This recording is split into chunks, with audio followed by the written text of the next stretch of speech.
AP deputy CM Pawan Kalyan మానస పుత్రిక స్వచ్ఛరథం ప్రాజెక్టు మంచి ఫలితాలు ఇస్తుంది. ఇంట్లో వృధాగా ఉన్న వస్తువులను అప్పగించి ప్రజలు నిత్యావసర సరుకులు పొందుతున్నారు. ఇక దీనివల్ల రోడ్ల మీద కాలువల్లో వేస్ట్ మెటీరియల్ పడడం లేదు. ఇలా సాగుతున్న స్వచ్ఛరథం ప్రాజెక్టు గురించి చెల్లావారిపాలెం నుంచి మా గుంటూరు ప్రతినిధి రవికృష్ణ అందిస్తున్న గ్రౌండ్ రిపోర్ట్.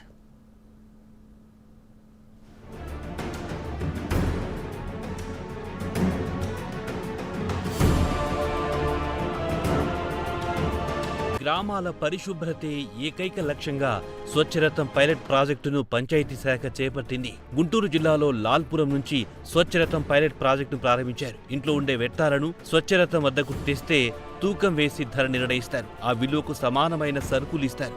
ఆ విషయాన్ని మైక్ ద్వారా ప్రజలకు చేరవేస్తారు.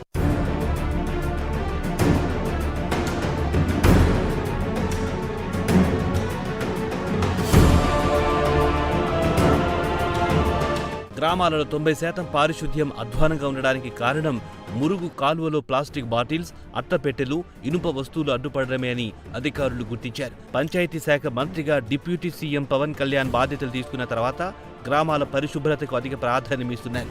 గ్రామీణ ప్రాంతంలో ఉన్న ప్రజలలో అవగాహన తెచ్చేందుకు వివిధ అంశాలు పరిగణలోకి తీసుకుని డిప్యూటీ సీఎం కొత్తగా స్వచ్ఛరథం కాన్సెప్ట్ను తెచ్చారు. ఇదే విధానాన్ని రాష్ట్ర వ్యాప్తంగా ప్రవేశపెట్టేందుకు ఉపక్రమించారు.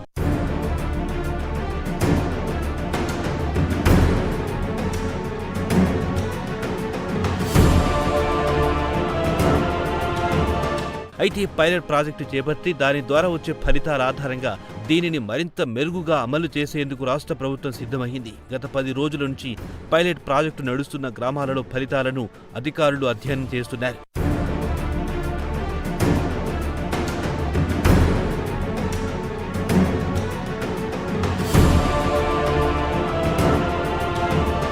దీనిపై గ్రామస్తుల నుంచి మంచి స్పందన లభిస్తోంది. ఇంటిలో వేస్టుగా ఉన్న ప్లాస్టిక్ సీసాలు, అట్టపెట్టెలు, విరిగిన ప్లాస్టిక్ కుర్చీలు, ఇనుప వస్తువులతో ప్రజలు బారులు తీరారు. అంతే విలువకు తమకు అవసరమైన నిత్యావసరాలు తీసుకుంటూ ఆనందం వ్యక్తం చేస్తున్నారు.